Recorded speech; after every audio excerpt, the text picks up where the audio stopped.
Hi Soul Fam, this is Rena Yassiri with InsideJobHealing.com with this week's energy forecast. Well, we have earned an awesome, enthusiastic, optimistic week thanks to Jupiter. So before I get into this week's forecast, let me recap what happened last week. So we just survived an Aries new moon on Sunday. So hallelujah. And we're in with such amazing energies of opportunity and new ideas thanks to Jupiter and a nicely aspected Mars this week. So when we talked about Aries energy, I didn't mention last week that we can use that anger, that Mars energy that Aries carries because it's ruled by Mars, the god of war and conflict and ambition and drive and action, and a very masculine planet, and telling it how it is, very direct, very aggressive. We can use those energies to really catapult and catalyze change, right? Because a lot of people, especially my female clients, are afraid of anger. They're afraid of embracing it. They're afraid of processing it or transmuting it or alchemizing it.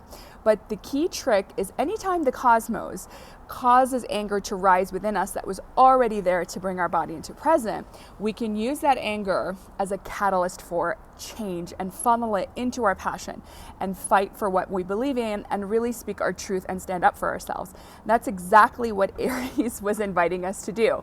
So if you got angry last week, good for you. Hopefully you channeled it into some serious action, right? And change for the better in your life as you embark on this new timeline and this new journey that we find ourselves upon.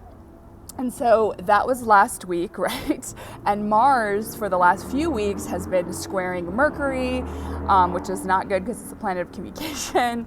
And it, a lot of verbal arguments in the past. It's been squaring Neptune, which rules Pisces. And that is, it's like very kind of rose-colored glasses, airy-fairy energy. There's not a lot of clarity. I'm someone who prides myself on having a lot of clarity. I have not had clarity for the last few weeks because of that Mars-Neptune action. So if it's so interesting because I was polling my clients last week and I was like, okay, last week was a really rough energy for me. I was super honest about that, super vulnerable about that. And I realized a lot of people are like, oh no, I'm okay, I'm having a great week. And I realized it's because I am a Gemini sun, and that's ruled by Mercury. And there's just been so much opposition. There's been the squaring of Mars against Mercury, and also Mars has been in conjunction to the North Node in Gemini, in Mercury as well, in Gemini, which, Mercury rules Gemini. So there's just been a lot of action. So I'm going to rephrase what I said last week. Maybe not all of you felt the energies, and what I realized is it depends on what signs you have in your birth chart. So if you don't know your whole astrological narrative, I invite you to go on a zodiac calculator on Google. Just Google like ascending sign calculator or rising sign calculator. And so we are ruled externally by our sun sign. So most people know their sun sign, right? Which is, for me, like I said, it's Gemini. So you probably know what your sun sign is. Now, it's important to also look at your rising/ascendant sign, okay? Because that really informs, your behavior as well. So it's, it's not so much external, but it's what's really going on with your processes and stuff like that. And so definitely look at your rising sign. Most people don't know it. So go ahead and look up your ascending and rising sign on the calculator, because those energies actually affect you more than your sun sign, believe it or not. And then your moon sign is more internal. So if you're a night baby, if you were born at night, or if you're someone who has Cancer in their chart, like I do, I'm Cancer rising, that is ruled by the moon. That's why I'm affected by new moon energies and full moon energies. And if you're a Cancer anything, you are too. And so if you look at that, if you look at your moon, that's more of an internal, it affects you on a more internal level, whereas your sun sign is external, and whereas your rising is more your patterns. So I invite you guys to get really clear on that, because every week that I give you guys these astrology readings and what's going on and the collective energies as an energy healer, it helps you kind of understand what affects you, right? So it made a lot of sense to me to know that, like, I have a person in my family who's an Aries, and they were very frustrated, very angry, because we've been hitting Aries pretty hard because Mars rules Aries. Now, I happen to also be, I got hit on all fronts because I'm ruled by Mercury with Gemini in my sun. I'm ruled by the moon with Cancer in my rising. And I'm also ruled by Pluto and subsequently Mars because I am a Scorpio moon. So if you are a Scorpio, Aries, Pisces, Gemini, any of those signs, and potentially Cancer around the full and new moon, you're going to be affected by these energies that are currently in play, because anytime we're talking about the planets, go check what rules you, right? And like Venus, for example, remember I was talking about how Venus was in Aries, which was better than it being in Pisces because it didn't like being in Pisces. So who does Venus rule? It rules Libra, the relationship balance sign, and it also rules Taurus. Well, I have some good news. Besides the fact that we have, Jupiter in play this week, which I'll talk about a little bit more, we have Venus going into Taurus, which it loves. It is, it's a sign that it's celebrated in, right? Because Venus rules Taurus. So it's a time to slow down. It's an earth sign. It's a sensual sign. It's a luxurious sign. It's a material sign. It's a sensuality sign. And as you know, Venus also rules your relationship to finances and resources. So I'm seeing the stock markets kind of pick up again. So if you want to know what's going on with the stock markets, and if you're an investor like myself, look where Venus is. If Venus is in a detrimental sign, like it was in Pisces, the markets are going to go down, right? Or if there's a lot of volatility and a lot of conflict in the collective, the markets are going to reflect that. So astrology is not only beautiful and it's a science, but it's also very practical for when you have conversations with people. I have a client who tells me she watches this before she has major important meetings or conversations with people, or before you sign contracts, right? You don't want to sign contracts in Mercury retrograde. You want to look at it for travel as well, right? This is important stuff, guys. You can even do your astrocartography with me and see what these places that you're traveling to, what kind of energy it holds for you, if it's supportive or if it's combative. You can also do that if you're planning a big move and you're planning to relocate your family, because most of us are working from home and are digital nomads and can live everywhere and anywhere. And that's kind of the beauty of COVID. And so if you are shopping for a home in COVID, it's really important to hit me up so we can do your astrocartography and find out which places are really supportive for you and your partner. Okay. So having said that, I hope that's kind of a clear overview of why I talk about the things I talk about, how things are affected. When I talk about the planets, go ahead and look up what planets rule you, look up your sun, moon, and rising, so you have kind of a better perspective of what's going on. And so this reading could be more accurate for you. Now, I do want to jump into this week's forecast and talk about Jupiter. So finally, Mars, that has been so problematic for us, is actually in a really good place right now. And what Mars is doing is it's positively aspected, which aka trining Jupiter. So when you hear trine, it's like a positive thing, right? So it's trining Jupiter, which I talked about. Jupiter is the expansion, good luck, sign. It's very fortuitous. It gives you opportunities, and because Mars, is also Mars and Mercury, the planet of communication, are sextiling, also positively aspecting the sun. That's a very good thing. So it's a time for not only expansive opportunities and good fortune, but also new ideas, and you to really be able to, take advantage of these opportunities this week because you have such supportive energies. It's almost like Mars and Mercury are both supporting the sun. And the sun, I don't know about you guys, but last week I was getting up at 6:30 and 7 a.m. and just like hiking for hours, and I had all this energy. And the reason why we were feeling so energized is because the sun is exalted in the sign of Aries, which it likes to be in. It's a powerhouse.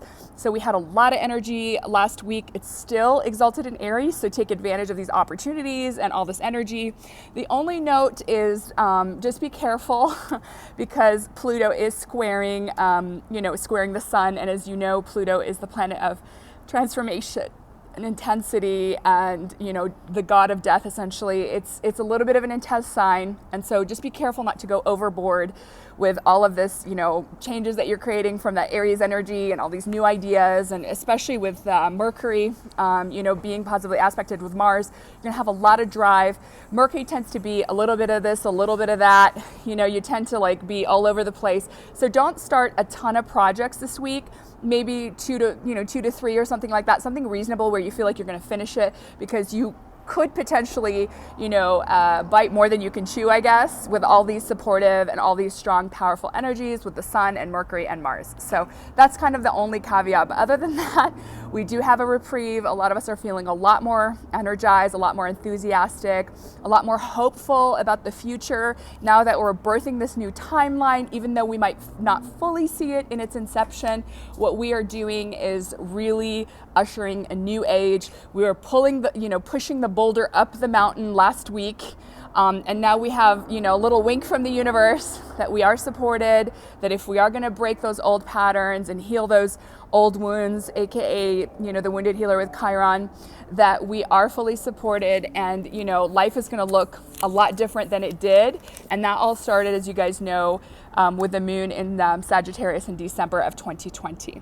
Okay, so with Venus, I want to talk a little bit more about that, Venus being in Taurus. So I'm really, really happy about this. I instinctually scheduled a bunch of beauty treatments for this week. So I'm getting my hair done this afternoon. I'm getting a facial on Saturday, and I'm getting highlights next week. So I highly encourage you, while Venus is in Taurus, to beautify, to look at the stock market, see what opportunities lay there and your resources. What new ideas are you going to birth and take advantage of? But basically, it's a time for sensuality. It's a time to slow things down in your relationship. It's a time for beauty. It's a time for increased resources and support from the universe. It's a time to seal some deals. And so the universe is literally letting you go downhill for a little while, which is always welcome.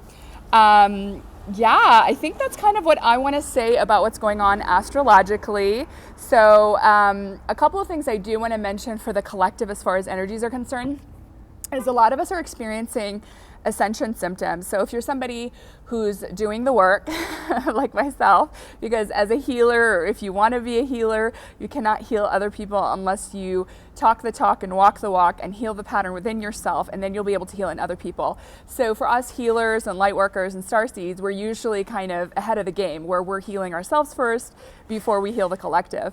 And so some of us are upgrading, because remember, you can't take the old baggage with you. So it's a great time to do some spring cleaning and beautify and spruce up your house, to let the universe know that you are open to new possibilities. I mean, I just had this really beautiful ritual that one of my spiritual guides, Baba Femi, gave me in order to really kind of I'm at a crossroads in life, as a lot of us are, because we're creating this beautiful new utopian abundance timeline.